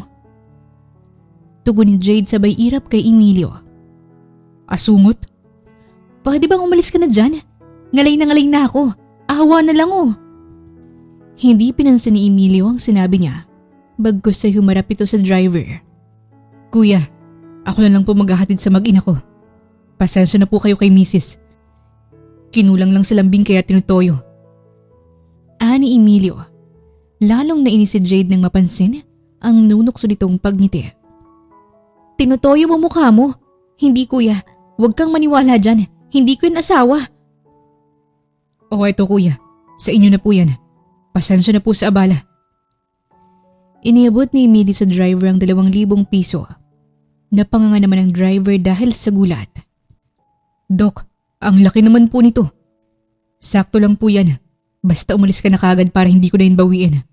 Ako na pong bahala sa mag-ina ko. Sige ho, Dok. Salamat dito. Wala nang nagawa ang driver kundi mabilis na paandarin ng sasakyan paalis. Buisit na to? Pakialamero! Gigil na singhal ni Jade dahilan para mapalakas yun at nasundan ang pag-iyak ng bata. Si, umiiyak na ang baby natin. Huwag mo raw kasing inaaway ang daddy niyang pogi. Sobrang kakakpala ng mukha mo no. Una, sino nagsabi sa'yong pumapayag na ako na maging tatay ka nito? Pangalawa, sino nagsabi sa'yong pogi ka't lumaki ng ganyan ang ulo mo? Ganyan ba talaga kayong mga babae? Ang dami niyong sinasabi porke dalawa yung labi niyo. Pwede po bang pumasok na lang tayo sa sasakyan? Para hindi ka na po mahirapan magbuhat. Naglalambing ang boses na sabi ni Emilio. Napabuntong hininga na lang si Jade. Pagod na siya sa pisikal at emosyonal. Kaya sa huli, wala na rin siyang nagawa kundi sumakay na lang sa kotse ni Emilio. Hay, porke mayamang dinadaan-daan lang sa pera. Yung driver naman ang bilis magpaauto. Kung kidnapper ang loko nito dinatangay na kami. Reklamo pa ni Jade nang maisara na ang pinto ng sasakyan. Habang naglalakad naman si Emilio papunta sa driver's seat, sa loob ng sasakyan, nung una'y pareho silang tahimik. Tanging mahinang iyak lang ng sanggol ang maririnig sa gitna ng biyahe. Nang hindi na nakatiis, huminga muna ng malalim si Emilio bago ito noonang nagsalita. Jade, hindi talaga ako naglaho noon dahil gusto ko. Bahagyang napalingon si Jade dito habang hinihilan ng bahagyang sanggol. Alam ko naman na mahirap maging doktor at ang mga kagaya mo, madalas walang time para sa pamilya. Yun ba ang dahilan kaya ka tumakas noon? Kasi hindi mo kayang mabigat na responsibilidad ng pagpapamilya? Jade. Wala kang dapat ipag-alala. Naintindihan ko yun. At kung iniisip mo ang kapakanan ng anak natin, wala kang dapat ipag-alala. Kaya ko tong buhayin at palaking mag-isa. Ano bang iniisip mo? Hindi yun ang dahilan. Ano? Kasi may iba ka ng pamilya? O kaya naman ay bakla ka kaya ka nandiri at hindi mo matanggap na may nangyari sa atin? Kasi natakot ako sa funeral shop mo. May nakita akong multo Pag-amin ni Emilio habang kinakamot ang sariling batok. Tila nahihiya pa sa inamin. Nalaglag naman ang panga ni Jade dahil sa dahilan nito. Pinaglololo ka mo ba ako? Nagsasabi ako ng totoo. Habang binibihisan kita nun, biglang may sumulpot na multo. Nakatayo siya dun sa may mga bulaklak habang may hawak na kandila. Tapos naglakad siya papalapit sa akin. Kaya napakuripas ako ng takbo paalis. Alam mo, hindi ko alam kung maniniwala ako sa'yo Pero isa lang ang nasisiguro ko. Matatakotin ka pala sa multo. Biglang napatawa si Jade. Nung una'y pinipigilan niya. Pero hindi na niya kinaya kaya tuluyan na itong napalakas. Napapatawa na kita. Bati na ba tayo? Mabilis na huminto sa pagtawa si Jade at sumeryoso ang muka. Ayos ka lang? Tingin mo mauuto mo ako ng ganon? Loko ka ha? Kumanan ka na lang dyan sa dulo. Yung may kulay blue na gate ang bahay ko. Napapailing na lang na sumunod si Emilio. Pagkarating sa tapat ng blue na gate, inalalayan nito ang mag-ina na bumaba ng sasakyan. Kinuha rin ni Emilio ang bag at siyang nagbitbit nito papasok ng bahay. Pagkarating sa loob, umakyat sila hanggang kwarto para ilagay ang sanggol sa crib. Nang lalabas na sana si Emilio mula sa kwarto, muli nito nakita sa may pinto ang kaparehong multo na nakita nila noon sa funeral shop kaya dalidaling umatras at nagtago sa likod ni Jade. Siya yun! Siya yung multo na! Nakita ko nun sa patay to corner! Sigaw ni Emilio habang tinuturo ang tinutukoy nitong multo. Bahagya namang natawa si Jade. Ngayon ay naniniwala na siya sa sinabi ni Emilio dahil minsan niya rin itong inakalang multo. Kumalma ka, hindi yun multo. Ha? Assistant ko yun sa funeral shop, si Onyok. Sigurado ka? Oo nga, sobrang payat lang yan, butot balat. Kung tutuusin, mas mukhang bangkay pa yan kaysa sa mga kliyente ko. Pero humihinga pa yan. Kontrolado nga lang kasi baka mabigla. Matuluyan pang maging bangkay. Grabe naman, ang pangit ng mga first impression niyo sa akin. Reklamo ni Onyok habang lumalapit. Sorry na Onyok, pero sabihin mo kay Jade ang totoo. Na ikaw yung nakita ko nun sa funeral shop, kaya tumakbo ko paalis. Hindi naman nagsalita si Jade at naghintay lang sa sasabihin ng kanyang assistant.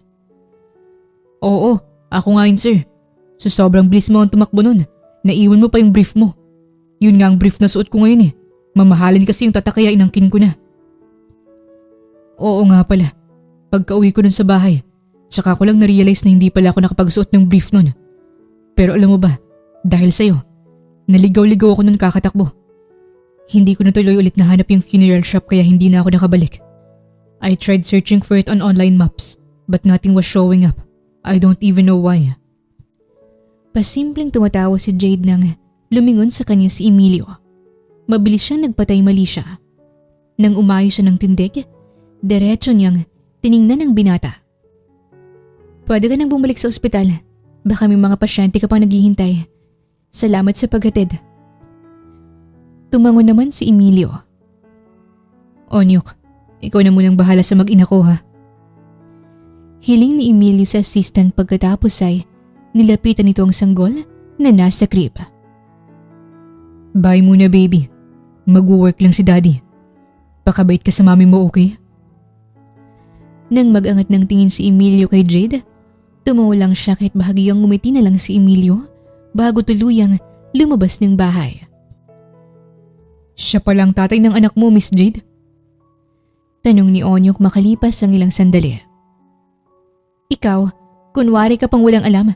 Nakita mo naman pala kami sa funeral shop tapos hindi mo lang sinabi.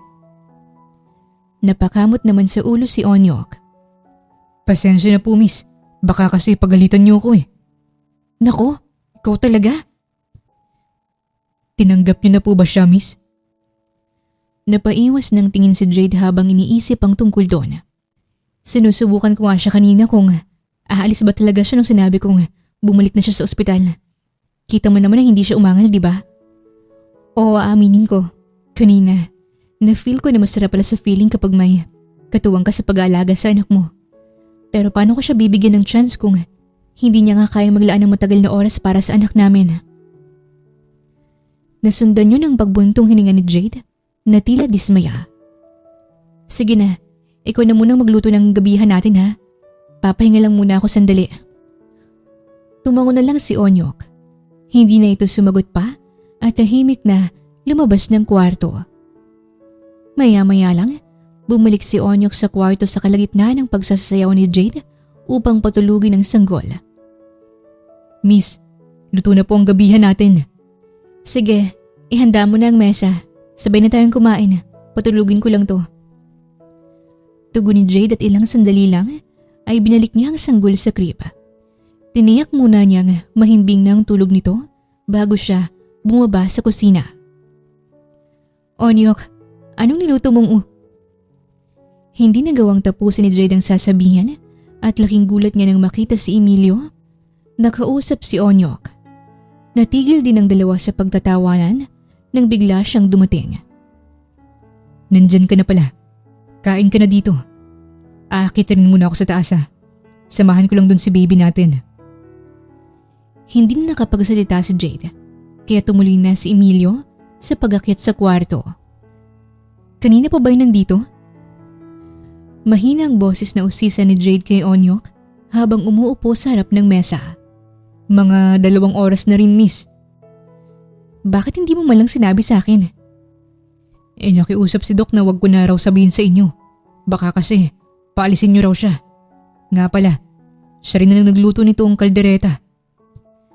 Napatingin si Jade sa ulam. Napalunok na lang siya dahil mukha itong masarap. Masasabi niyang hindi lang ito bastang simpleng kaldereta dahil marami itong sahog at mukhang special recipe ito. Bakit daw bumalik yun dito? Wala ba siyang mga pasyente? Hindi naman daw talaga siya bumalik sa ospital. Sa palengke siya dumiretso para bumili ng lulutuin.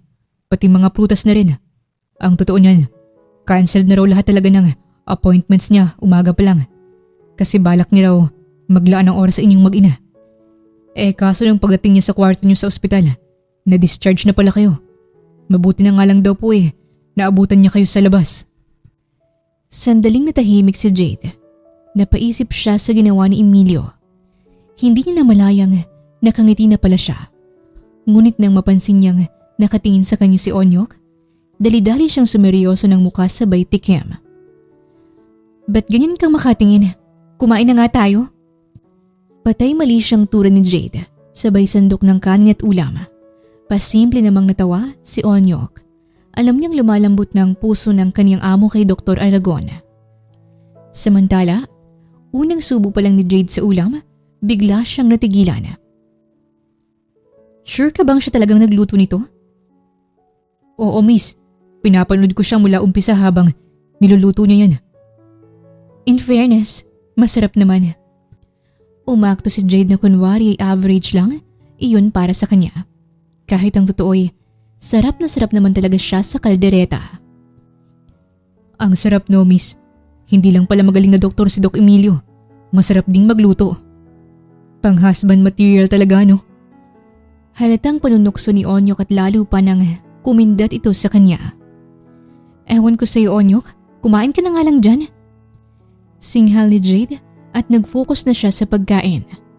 Pero sa kalagitnaan ng kaniyang pagkain, muli na naman siyang napangiti nang maalala niya ang mga kwento ni Onyok tungkol sa binata. At nang muli siyang mababaling ng tingin kay Onyok, nakangiti rin ito sa kanya na mukhang kanina pa siya sinusubaybayan. Kaya unti-unting nawala ang mga ngiti niya. Mukhang baliktad pala, no, miss? Ha? Anong sinasabi mo dyan? Takang tanong ni Jade. Kung dati, yung kasabihan ay, the way to a man's heart is through his stomach. Pero ngayon parang, the way to a woman's heart is through her stomach na. Ewan ko talaga sa'yo. Reklamo ni Jade. Minadali na rin niya ang pagkain sabay inom agad ng tubig. Pagkatapos, dinagdagan niya pa ang kanin na nasa plato ni Onyok para makabawi sa pang-aasar nito. O ayan, kumain ka ng maigi para kapag nagkalaman na kahit papano yung katawan mo, pwede na kitang tadyakan. Si Miss Jade naman kanina pa ako kumakain habang nagluluto yung asawa mo . Nanlilisik ang mga mata ni Jade nang marinig ang salitang asawa. Ay, mukhang kulang pa yan. Dagdagan pa natin. Dinagdagan pa nga ni Jade ng isang sandok na kanin ang plato nito. Kaya nagkunwari na lang si Onyok na ziniper ang bibig para hindi na dagdagan ni Jade ang nasa plato niya. O sige, ikaw na nga bahala dyan . Tingnan ko lang yung anak ko. Baka kung ano nang ginagawa ng mokong na yun. Enjoy your meal, Onyok. Natatawang umalis si Jade at umakyat sa kwarto. Pagdating niya sa kwarto, naabutan niyang karga niya ni Emilio ang sanggol habang pinapadede ito. Kagad naman siyang nakita ni Emilio. Oh, sorry. Kinarga ko na siya. Umiiyak . Hindi, ayos lang. Tipid na ngumiti si Emilio habang mabagal na sumasayaw. Nga pala, anong pangalan nitong baby boy natin? Roderick. Oh, Roderick. Nice name. Roderick, not Roderick, as in R-O-A-D-R-I-C-K. Roderick. Natigilan naman si Emilio habang pinoproseso sa utak ang pangalan. I see. Road as in kalsada o daan. Tapos, dinagdagan mo ng Rick. Now it makes sense. Nice name nga. Pilit na ngumiti si Emilio sabay bulong sa sarili. Dahil nanganak siya sa tabing kalsada kaya Roderick ang pinangalan niya. Ang weird niya talaga in terms of giving names. Nung una pa tayo to corner and now sa anak namin. Bakit kinatahimik? Hindi mo ba nagusto ng pangalan ng anak natin? Tanong ni Jade nang mapansin niyang natahimik si Emilio. Umayos naman ang binata at muling ngumiti. Ha? Gusto ko nga eh. Ang unique at tsaka witty. That's cute. Oo, cute nga. Tumango na lang si Jade kahit ang totoo'y alam niyang nawiwirduhan talaga ito. O sige, akin na muna si Roderick. Kumain ka na muna ron. Hindi na umangal si Emilio at binigay na niyang sanggol kay Jade. Makalipas ang ilang sandali, panay sa pag-iyak ang bata. Pero kahit anong gawin ni Jade, hindi niya ito mapatahan. Kaya naalarma na siya. Baby, don't cry na, please. Pakiusap ni Jade. Naluluha na siya dahil hindi na niya alam ang gagawin. Pero hindi pa rin ito tumatahan at mas lalo pang umiyak. Anong nangyari? Narinig ko yung iyak niya hanggang baba. And I'm so worried. Kaya umakit na ako. Biglang pumasok sa kwarto si Emilio. Pansin ang pag-aalala sa mukha nito. Hindi ko rin alam eh. Umiyak na lang siya ng umiyak tapos hindi ko na siya mapatahan. Paliwanag ni Jade at napansin pa ni Emilio ang pagtulo ng luha niya. Pwede ko ba siyang kargahin? Hiling ni Emilio kahit hindi na alam ang gagawin. Sunod-sunod namang tumango si Jade. Oh wait, mag-hand sanitizer lang ako. Nagugas kasi ako ng mga pinggan eh. Amoy pa yata yung dishwashing liquid. Pagkatapos nitong hugasan ng alkohol ang kamay, kinuha na nito mula sa kanyang bata. Maingat naman itong kinarga ni Emilio at marahang isinasayaw. Tahan na baby. Don't make mommy cry, okay? Pagkausap ni Emilio sa mababang boses, maya-maya'y kinakantahan na niya ito ng lullaby. Nang matapos kantahin ng mabagal ni Emilio ang unang linya ng kantang yon, habang patuloy pa rin sa pagsasayaw ng dahan-dahan, unti-unting tumahan ng sanggol, kaya nagpatuloy na lang ito sa pagkanta.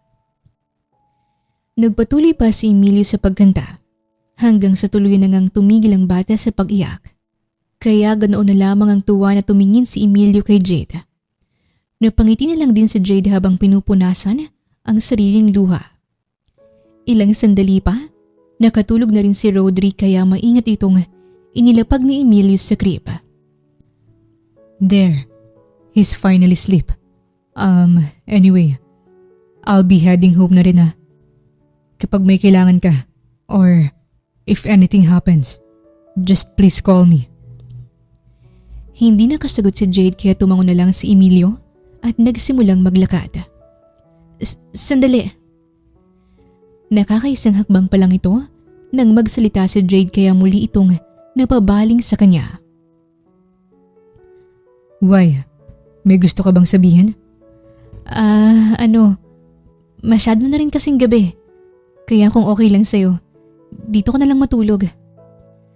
Nabigla si Emilio sa sinabing yun ni Jade dahil hindi talaga nito inaasahan ang ganong alok mula sa babae. Sigurado ka? Oo naman. At saka marami kasing loko-loko dyan sa labas ng mga gantong oras. Baka mapagtripan ka pa. Ganun ba? Sige. Doon na lang ako matutulog sa sofa. Tumango na lang din si Jade. Oo, malaki nga ang kama niya. Pero hindi naman niya ito magawang ayain na doon na lang matulog. Lalo pat magkakatabi sila. Alam niyang magkakailangan lang sila. Sinamahan ni Jade sa baba si Emilio. Binigyan niya rin ito ng unan at kumot. Pasensya ka na ha. Wala na kasing ibang kwarto dito. Maliit lang din ang kwarto ni Onyok. Ani Jade na hindi makatingin ng diretso sa lalaki. No, Ayos lang ako dito. Nothing to worry about. Ngumiti si Jade. Nagkatinginan sila ng ilang sandali. Pero hindi niya pa rin magawang umalis na para bang may gusto pa siyang sabihin. Hanggang sa tumikim muna si Jade para bumuelo.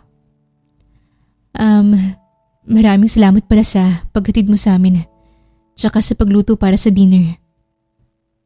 Wala yun. Kulang na kulang pa ngayon para makabawi sa lahat ng pagkukulang ko sa inyo. Salamat din pala kasi tinulungan mo akong patahanin kanina si Roderick. Sa totoo lang, hindi ko na talaga alam ang gagawin nun. Siguro dahil na rin sa pressure. And I must admit na mabuti na lang nandito ka. I understand you. I know everything is new for you. I know na nangangapa ka pa. And it's natural to feel lost as a first-time mom. So, just take it easy. I know you'll get the hang of it as the days goes by. Ngumiti si Jade at marahang tumango bilang pagsang-ayon. Salamat. Basta, nandito lang ako para sa'yo. And when I say that, I mean it with all my heart, Jade. I'll do everything I can to earn your trust. To be the man you can rely on. To be accepted by you. And to be the father our child deserves. Pahayag ni Emilio. Ramdam naman ni Jade ang sinseridad nito. Pero hindi niya magawang tumugon doon. Kaya tumango na lang ulit siya. Magpahinga na muna tayo. Good night. Good night. Give baby Roderick a good night from me too. Kinabukasan, pumapasok na sa loob ng bintana ang sinag ng araw nang magising si Jade dahil sa mahinang pag-ungol ni Roderick. Bahagya pa siyang namumungay habang marahang inangat ang sanggol mula sa crib para padedein nito. Nang mapansin niya ang oras, tsaka pa lang niya naisip si Emilio. Dahil doon ay dahan-dahan siyang bumaba mula sa kwarto habang karga pa rin ang bata. Pero pagdating niya sa sala, wala nang binata sa sofa. Maayos na rin ang pagkakatupi ng kumot at unan. Onyok? Tawag niya sa assistant. Maya-maya'y lumabas si Onyok mula sa kusina. Ngumunguy at may hawak na kalahating sausage. Good morning po, miss. Gising na pala kayo. Good morning. Nasaan na pala si Doc Emilio? Bahagyang ngumiti si Onyok. Tila may alam na ikakatuwa niya. May early emergency call daw siya sa ospital.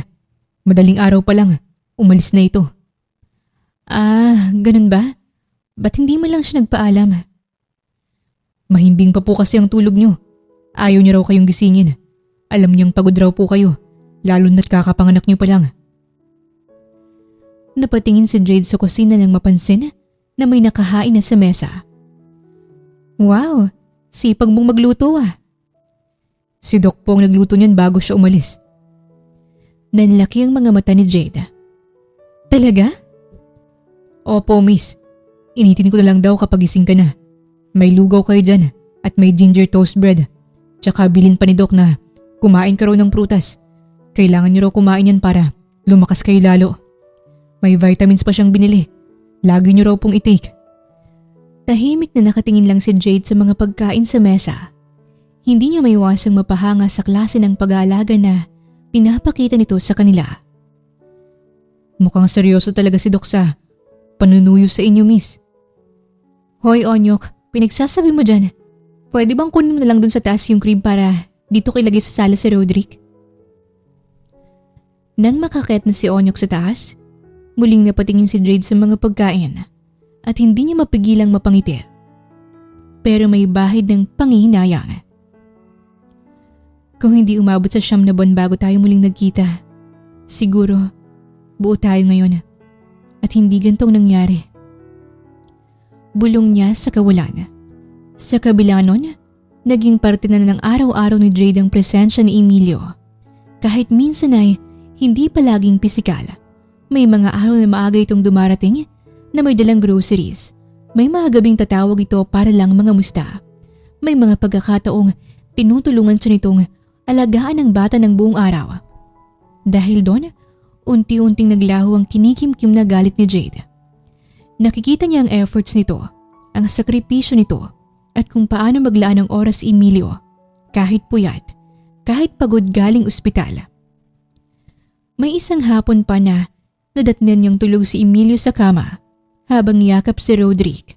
May hawak pa itong cellphone at mukhang nakatulugan ng kausap na kliyente. Tahimik lang siyang tumayo doon at pinagmamasdan ng dalawa. Ang cute nilang pagmasdan. Kuhang-kuha ni Roderick halos lahat ng features ng kanyang ama. Pareho pa silang nakanganga matulog. Bulong ni Jade. Mahina pa siyang natawa. Isang gabi, matapos mapatulog si Roderick, tahimik na naupo si Jade sa tabi ni Emilio habang abala sa teleponong lalaki. Emilio, may bahagyang lambing na anas ni Emilio bago binaba ang telepono para ibigay ang buong atensyon kay Jade. Gusto ko lang sabihin na napatawad na kita at wala nang kaso sa akin kung gusto mong magpakatatay sa anak natin. Karapatan mo naman yun. Nanlaki ang mga mata ni Emilio at napangiti ng husto. Maraming salamat for giving me this chance. Pero gusto kong malaman mo na hindi lang ako nandito para sa anak natin, kundi para din sa'yo. I want us to build a real family. One that's grounded in trust and commitment. I want to spend the rest of my life with you and with our child. Sinserong wika nito. Hindi alam ni Jade kung bakit gano'n na lamang kasarap pakinggan ang mga salitang yon, na para bang isa itong lalabay na banayad, marahan at dahan-dahang hinihele ang kanyang damdamin. Sigurado ka ba? I'm 100% certain, Jade. This isn't coming from pressure or obligation. I've thought about this carefully, and I know what I'm choosing. I chose you. Every single day, I chose our child and the family we can build together. Sandaling natahimik si Jade. Kumabog ng husto ang dibdib niya at hindi niya alam kung bakit nanginginig ang kanyang mga daliri. Hindi yun dahil sa takot, kundi sa bigat ng katotohanang hindi na niya kayang mawala ulit si Emilio sa buhay nila. Kung papasok ako sa desisyong to, gusto kong siguraduhin hindi na ulit ako mag-iisa, na hindi mo na kami ulit iiwan kapag naging mahirap ang lahat. Lumapit si Emilio at marahan siyang hinawakan sa magkabilang pisngi. You won't be alone anymore. I promise to stay in the good days and the difficult ones. I will be present. I will listen. And I will take responsibility. I won't walk away when things get heavy. I'm here for you. And I'm here for our child always. Buo ang paninindigan ni Emilio. At sa pagkakataong yun, hindi na kinontra ni Jade ang sariling nararamdaman. Kung ganon, yes, Emilio, I'll take this chance. I'll choose us. Dahan-dahan siyang hinila ni Emilio palapit at niyakap siya nito ng mahigpit. Isang yakap na hindi lamang puno ng damdamin, kundi ng pangako at katiyakan. Isang araw, makalipas ang ilang buwan, tahimik lang ang bahay ng umagang yon. Abala si Jade sa pag-aayos ng mga lampin ni Roderick habang si Emilio naman ay karga si Roderick. Samantala, si Onyok ay nasa patay to corner. Han, pwedeng pakitingnan nga kung sapat pa yung gatas? Baka kailangan na ulit nating bumili mamaya eh. Han, mukhang kukulangin na nga to. Ang lakas pa namang uminom ng gatas ni Roderick. Kayla. Hindi pa man natatapos ang sasabihin ni Emilio nang may malakas na katokang biglang umalingaw-ngaw sa pinto. Kaya naman sabay silang napatingin sa isa't isa. May ine-expect ba tayong bisita ngayon? Wala naman. Ewan ko lang kay Onyok. May mga kaibigan na yun dito eh. Bahagyang kumunot ang noo ni Emilio. Ibinalik muna nito si Roderick sa crib at lumapit sa pinto. Pagbukas niya, 2 batang bumungad sa kanya. Isang lalaki at isang babae. Ang lalaki ay may bitbit na maliit na backpack, habang ang babae naman ay mahigpit na nakayakap sa braso nito. Pareho silang mukhang pagod. Marumi, maputla, at halatang ilang araw nang umiiyak. Nandito po ba si Ate Jade? Kaagad na tanong ng batang lalaki na si Steve. Han, may mga bata dito. Hinahanap ka. Mga bata? Sinong mga bata? Takang tanong ni Jade habang naglalakad papalapit. Nang makita niyang mga mukha nito, hindi niya naman makilala. Sino kayo? Bakit niyo ako kilala? Ate Jade. Mahina ang boses ng 10 taong gulang na si Steve. Nangangatog ang labi nito habang pilit pinipigilan ang pag-iyak. Ate. Bigla namang lumapit ang batang babae na si Stephanie at mahigpit na yumakap sa bewang ni Jade. Nagtaka naman siya sa inaasta ng mga ito. Teka lang, ano bang nangyayari? Sino ba kayo? Wala na po si Mama at si Papa. Ha? Sino bang mga magulang mo? Ba't sa akin mo sinasabing mga yan? Hindi kita maintindihan. Gulong-gulo na tanong ni Jade. Sa gitna ng kaniyang pagtataka, may isang babae ang lumapit sa tansya niya. Nasa 50 na ang edad nito. Ale, anak niyo po bang mga batang to? Hindi ko kasi sila maintindihan. Baling ni Jade sa matanda. Nako miss, ako si Aling Carmina. Hindi ko anak sina Steve at Stephanie. Kapit-bahay ko lang ang mga magulang nila sa Chaong Quezon. Bakit po kayo napadpa dito? Saka bakit niyo po kasama ang mga to? Ikaw ba ang tunay na anak ni Aling Rosalinda? Tanong ni Aling Carmina, dahilan para magkatinginan sina Jade at Emilio. Ako nga po. Bakit ho ba? Huwag kang mabibigla, miss. Pero patay na si Aling Rosalinda. Na-aksidente kasi yung sinasakyan nilang bus sa Old Sigsag Road sa may Atimonan, Quezon. Kasama rin sa nasawi yung bago nitong asawa. Matapos marinig ni Jade ang masamang balita na yun, bigla na lang siyang napaiyak. Oo, masama ang loob niya at labis ang galit niya sa kanyang ina matapos silang ipagpalit nito sa bago nitong asawa. Pero kahit ganon, nanay niya pa rin ito, kaya hindi niya maiwasang maiyak. Habang umiiyak si Jade, pinapasok muna ni Emilio sina Aling Carmina at ang 2 bata sa loob ng bahay. Ilang sandali nang tumahan na si Jade. Muli niyang hinarap si Aling Carmina. Ibig sabihin po ba, ang mga batang to, anak ni Mama sa naging bago niyang asawa? Tumango ang Ale.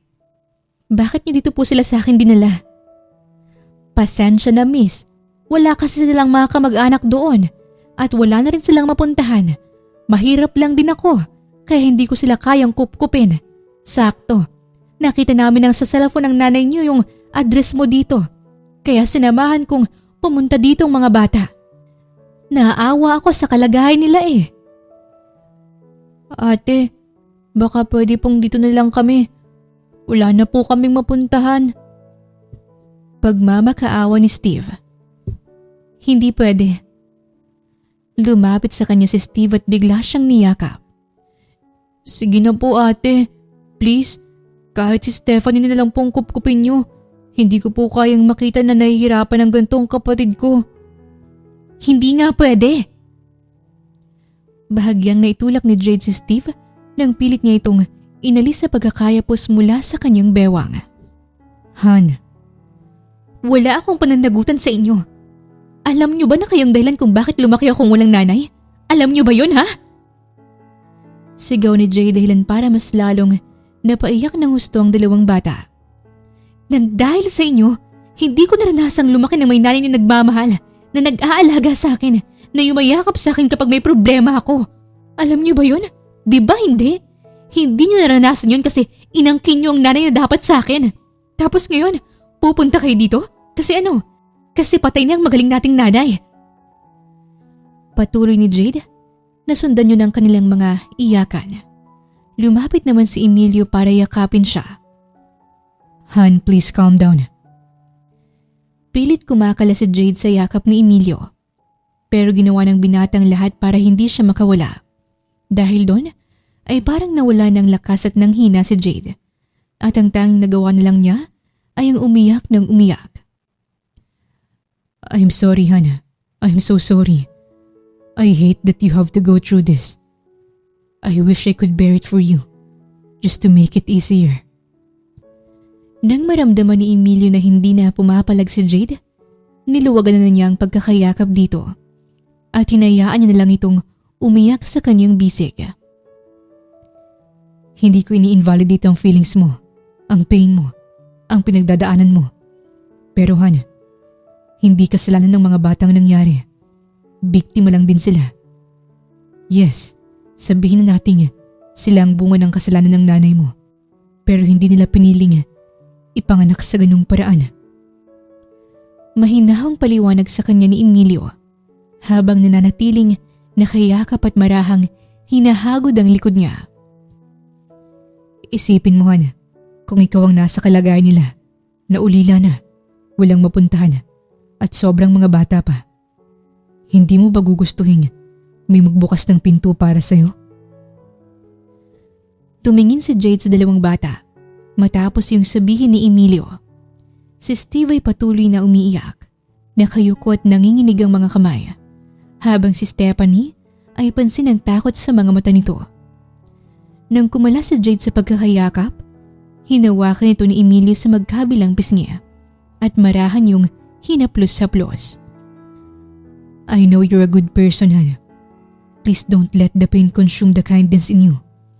And whatever you decide, I'm here with you. I won't force you. And I won't leave you to face this alone.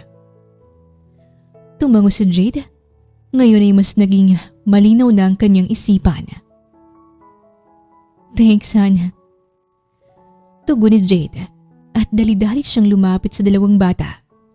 Lumuhod siya sa harap ng mga ito at hinaplos niya ang mga pisngi. Steve, Stephanie, sorry sa inasta ni Ate Jade. Hindi ko sinasadya. Hindi ko gustong pagsalitaan kayo ng ganon. Nadala lang ng galit ang ate. Patawarin niyo ko. Alam ko na wala kayong kasalanan. Nadami lang kayo sa galit ko. Naintindihan ko po, ate. Kung ako nasa kalagayan mo, ganun din po sigurong nararamdaman ko. Hayaan niyo simula ngayon. Pumapayag na akong dito kayo tumira. Hindi niyo na kailangan mag-alala at matakot. Nandito na si ate para sa inyo. Pagkasabi noon ni Jade, niyakap siya ng mahigpit ng dalawang bata. Umiyak muli ang mga ito, kaya hinayaan niyang yakapin siya lalo habang hinahaplos niya ang mga likod nito. Nang kumawala ang mga ito, humarap siya kay Emilio. Nakangiti naman ito habang nakatingin sa kanya. You did the right thing, Hana. Matapos ang sandaling yun, labis na pinasalamatan ni Jade si Aling Carmina dahil kahit hindi nito kadugo ang mga bata, hindi ito nagdalawang isip na tumulong. Kaya naman bilang pasasalamat, sinagot din nila ang pamasahe ni Aling Carmina pauwi sa Quezon Province. Makalipas ang 5 taon, nakalipat na rin sa mas malaking bahay sina Jade at Emilio para sa mas lumalaking miyembro ng kanilang pamilya. Ang dating bahay ni Jade ay pinaubayan na niya kay Onyok. Matagumpay na rin ay kinasalang dalawa nung nasa 3 gulang si Rodrick. Mula noon, magkasama nilang tinahak ang bawat hamon, pinagtibay ang kanilang ugnayan, at bawat sandali ay pinuno nila ng pagmamahalan. At ngayon, dumating na rin sa buhay nilang triplets nilang anak na sina Bubbles, Blossom at Buttercup. Dahil 3 mga ito, wala nang dapat ipagtaka kung saan kinuha ni Jade ang mga pangalan nila. Walang iba kundi sa Powerpuff Girls. Wala namang nagawa si Emilio tungkol dito dahil asawa niyang masusunod. Han, napatulog ko ng mga bulilit natin. Halos pabulong na sambit ni Emilio nang sandaling gumapang ito sa kama at lumapit kay Jade na may nakakalokong ngiti. O tapos, bakit ganyan kang makangiti? Anong kailangan mo, ha? Syempre, ang hirap kayang magpatulog ng 3 makukulit na bata. Deserve ko rin ang reward. At anong reward naman yon? Kumindat si Emilio sabay halik sa labi niya. Ikaw. Pagkasabi nun ni Emilio, basta na lang nitong hinila pahiga sa kama si Jade at pinaulanan siya ng halik. Ano ba? Susunduin mo pa ang mga bata? Maaga pa naman. Kaya pa natin gumawa ng panibagong triplets. Sira ulo? Mahina itong pinalo ni Jade sa balikat. Muli naman siyang pinaulanan ng halik ni Emilio. Hanggang sa mga labi nito ay naglakbay pababa sa kanyang leeg. Akma na sanang huhubarin nito ang damit niya nang biglang tumunog ang alarm kaya pareho silang natigilan. See? Oras na para sunduin ang mga bata. Hindi ka pwedeng mahuli. Baka umiyak yun si Roderick. Naiinis naman si Emilio na bumaba mula sa kama at pinatay ang alarm. Kainis naman tong alarm clock na to. Ipapatapon ko na nga to kay Onyok. Better luck next time, hon. Pangaasar ni Jade. Lumapit naman sa kanya si Emilio para halikan siya sa noo bago ito umalis. You should be ready next time. Raratratin kita hanggang umaga. Ewan ko sa'yo. Sige na, umalis ka na. Sabihin mo rin sa kanila na magluluto ko ng paborito nilang lasagna. Sigaw na pahabol ni Jade dahilan para bahagyang magising ang isa sa mga triplets. Kaya dali-dali niyang pinatulog ulit ito. Habang si Emilio naman ay tuluyan ang nagtungo sa paaralan. Ilang sandali lang, huminto na ang itim na sasakyan ni Emilio sa harap ng isang pribadong paaralan. Kasabay ng pagbukas ng gate, isa-isang nagsilabasan ng mga bata. Hop in, kiddos. Binabaan ni Emilio ng bintana ng mga ito at nakangiting tinawag. Daddy! Unang tumakbo si Steve. Mas matangkad na ngayon at may bahid na ng pagbibinata sa edad na 15. Daddy Emilio! Sumunod naman si Stephanie. Halos tumatalon pa ito sa saya nang makita siya. Sa tatlo, ito ang labis na masiyahin at punong-puno ng energy. Malayong malayo sa dating ito nung una nilang makita sa labas ng bahay ni Jade. Oops, dahan-dahan lang kayo. Hindi kayo nahabol ng hangar ng mami niyo. Biro ni Emilio. Tinuring nilang sariling anak sina Steve at Stephanie, kahit kapatid ito ni Jade sa ina. Sila na ang tumatayong magulang ng mga ito, kaya daddy at mami ang tawag sa kanila. Pagkapasok ng dalawang bata sa loob ng sasakyan, iniwan muna ni Emilio ang mga ito para sunduin naman niya sa loob ng school si Roderick. Ang mga kindergarten kasi hindi pinapalabas ng school hanggat walang parent o guardian. Mabilis na natanaw ni Emilio ang anak na 5 taong gulang na. Suot ang maliit na uniform at may hawak pang art materials. Daddy, look! I drew mommy! Wow, ang galing naman ng anak ko. Ipakita mo yun kay mami ah. Siguradong matutuwa yun. Sa murang edad, nakitaan kagad nila ng talento sa pagdodrawing si Roderick kaya sinusuportahan nila ito. Nang makabalik sila sa kotse, kagad na rin itong pinaandar ni Emilio paalis. Nga pala, nakalimutan kong sabihin. Nagluluto pala ng paborito niyong lasagna ang mami niyo. Saad ni Emilio sa gitna ng kanyang pagmamaneho. Nagsigawan naman ang mga bata dahil sa tuwa. Kaya pagdating sa bahay, halos sabay-sabay silang bumaba ng sasakyan. Amoy pa lang ng niluluto ang sumalubong sa kanila, hindi na makapaghintay ang mga ito. Oh, takbo na kayo sa kusina. Nandun si mami, pero bawal sumigaw ah. Baka mabiglang mga kapatid yung Powerpuff Girls. Nagunahan naman ang tatlo, papasok ng bahay. Mukhang excited na nga kayong kumain ng lasagna. Sinalubong niya ng yakap ang 3 bata. Halos hindi na siya makagalaw. Mommy, gutom na po ako. Wika ni Roderick na nagpapakyut. Pinanggigilan naman ni Jade ang malambot na pisngi nito. Ikaw talaga? Don't worry baby, malapit na to. Amoy pa lang po, panalo na. Wala talagang tatalo sa lasagna ni mommy. Giit ni na Steve at Stephanie. Siyempre, favorite niyo yan eh. Kaya pinerfect ko ang recipe. At sigurado ako na ang luto ng mami niyong pinakamasarap na lasagna sa buong mundo. Pumasok si Emilio sa usapan. Kaya tinukso ng mga bata ang kanilang mga magulang. Kayo talagang mga bata? May alam na agad kayo sa mga ganyan. Siguro may crush na kayo sa school no? Tinuro naman agad ni na Stephanie at Roderick si Steve. Kaya ito naman ang tinutukso nila ngayon. Mommy, look! Guess who's this beautiful lady is? Pinakita ni Roderick kay Jade ang kanyang drawing nang maalala ito. Wow! Ang galing naman ng baby ko. I'm guessing this beautiful lady is me, your mommy. Yes, that's definitely you, mommy. Dahil dyan, may extra garlic toast bread ka. Yay! Tuwang-tuwa si Roderick dahil sa kanyang natanggap na reward. Han, mukhang puno na yatang mga diaper nitong tatlo. Palitan ko na ba? Maya-may tanong ni Emilio dahil sa napansin nito. O sige Han, ikaw nang bahala. I-prepare ko lang sa mesang pagkain itong mga bata. Isa-isang nilapag ni Emilio sa changing mat ang triplets. Nanunood naman sa kanya sina Steve, Stephanie at Roderick habang pinapalitan niya ng diaper ang mga ito. Inuna niya si Blossom dahil mas malikot ito at pagkatapos doon ay sinunod niya si Bubbles kung saan medyo nahirapan siya dahil panay din sa paglikot. Ngayon, ikaw naman baby buttercup. Kampante si Emilio na mabilis niya lang itong mapapalitan dahil ito ang pinakatahimik sa tatlo. Sinimulan na niyang palitan ng diaper ang mga ito. Gaya ng inaasahan, tahimik lang si Buttercup. Nakatitig lang ito sa kanya.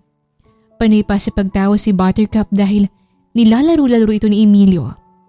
Pero sa kalagitnaan ng pagpapalit niya ng diaper, bigla itong nagpa-shower ng ihi diretso sa mukha ni Emilio.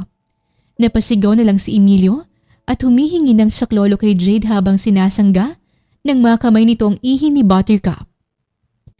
Daddy, your face is shiny! Napuno ang buong bahay ng kanilang mga tawanan at sa bawat tawa at halakak, ramdam nilang pagkakontento. Pagkakontento sa isang pamilya na buo, masaya at mas pinagtibay ng pagmamahal. Sa sandaling yun, alam nilang wala na silang hihilingin pa sa buhay nang higit pa rito. Lumipas pa ang mga taon at sa bawat paglipas ng panahon ay lalong tumibay ang pamilyang binuo ni na Jade at Emilio. Hindi man naging perpektong lahat, napuno naman ang pagmamahal ang bawat sulok ng kanilang tahanan. Pagmamahal na hinubog ng sakripisyo, pangunawa at walang sawang pag-aaruga. Ang pamilyang naging pahinga nila, ang naging sandalan at ang dahilan kung bakit may saysayang bawat araw. Lumaki naman sina Steve at Stephanie na puno ng respeto at kabutihang asal. Ngayon ay nasa kolehiyo na ang dalawa. May kanya-kanyang pangarap, ngunit iisang pundasyon ang kinagisnan. Tinuruan silang pahalagahan ng Diyos, ang pamilya at ang kabutihang nagmumula sa puso. Sa bawat desisyong ginagawa nila, dala nila ang mga aral na tinanim sa kanila ni na Jade at Emilio, ang maging mabuti, mapagkumbaba at marunong tumanaw ng utang na loob. Sa panig ni Jade, unti-unti niyang piniling bitawan ang mundo ng negosyo. Ibinigay na niya ang funeral shop kay Onyok, ang assistant na matagal na niyang pinagkakatiwalaan sapagkat mas pinili niyang ilaan ang oras at lakas sa pamilya. Samantala, nanatiling tapat si Emilio sa kanyang propesyon. Sa loob ng maraming taon, patuloy siyang naging mahusay na doktor. Isang haligi ng pag-asa para sa maraming pasyenteng kanyang natulungan. Hindi lamang siya gumaling sa medisina, kundi lalo ring yumaman ang kanyang puso sa bawat buhay na kanyang nasalba. Sa kabila ng lahat ng parangal at papuri, nanatili siyang mapagkumbaba dahil para sa kanya, ang pinakadakilang tagumpay ay ang umuwing buo sa pamilyang naghihintay. You know what, Han? I've spent my life studying the brain. But the hardest lessons I've learned aren't in textbooks. They are here. And the way people care, forgive, and choose to stay. Sabat ni Emilio habang nakayakap mula sa likuran ni Jade. Sila'y nakaupo sa tabing dagat habang masayang naghahabulan ang kanilang mga anak sa buhanginan na puno ng walang kapantay na kasiyahan. And yet, here we are, still holding on, still choosing each other every single day. Ngumiti si Emilio kay Jade. Hinawakan nito ang kamay niya at marahan itong hinalikan ang likuran ng kaniyang palad. The brain can map every neuron, but it can't explain why love, patience, and trust are what truly keep us alive. And somehow, you've been the reason I keep believing in all three. Ang kwentong ito ay isang paalala na ang ikalawang pagkakataon ay hindi kailanman ibinibigay sa mga taong perpekto, kundi sa mga taong handang humarap sa sarili nilang pagkukulang. Hindi agad ipinagkatiwala ni Jade ang kanyang puso kay Emilio, sapagkat ang sugat na iniwan ng pag-iwan nito ay hindi basta naghihilom sa isang iglap. Pero sa pagdaan ng panahon, nakita niyang tunay na pagsisisi ay hindi nasusukat sa salita, kundi sa paninindigan at pananagutan. Ang pagbibigay ng second chance ay hindi tanda ng kahinaan, kundi lakas ng loob na maniwala na may kakayahan ng tao na magbago. Kung ang pagbabago na ito ay may kasamang aksyon at hindi lamang pangako. Ipinapaalala rin ng kwento ng kasalanan ay hindi minamana ng dugo. Ang mga anak ay hindi dapat magdusa dahil sa maling desisyon ng kanilang mga magulang. Ang pagtanggap ni Jade sa kanyang half-siblings ay sumasalamin sa isang mas malawak na pag-unawa sa pamilya, na hindi ito laging buo sa perpektong anyo, ngunit maaaring buuin sa pamamagitan ng malasakit at pagpapatawad. Ang kwento ni Jade ay paalala na ang tunay na pamilya ay hindi lang binubuo ng dugong nananalaytay, kundi ng mga taong piniling manatili, umunawa at magmahal kahit hindi madali. Sa kabilang banda, hindi natin kontrolado ang lahat ng nangyayari sa atin. Ngunit kontrolado natin kung paano tayo magiging mabuting tao sa kabila ng lahat. Sa huli, lagi nating tatandaan na ang pagmamahal ang nananatiling pinakamalakas na puwersa na pumapaloob sa ating kakayahang maghintay, magpatawad at managot. Wakas! Maraming salamat po sa inyong pakikinig sa kwentong ibinahagi namin ngayong araw. Sana'y nagustuhan niyo ang kwentong pag-ibig ni na Emilio at Jade. Sana'y naghatid sa inyo ang kwentong ito ng aral, pagmamahal at inspirasyon. Shoutout din pala sa ating mga avid listeners na sina Shirley Goodgall from Toronto, Canada, Ma'am Ellie Bitasolo from Milan, Italy, Ma'am Josie Bilangcamon from Qatar, Ma'am Maria Lisa Oteda from Camotes Island, Cebu, and Sir Federico from Intramuros, Manila. At sa lahat po ng nakikinig ngayon, maraming salamat po.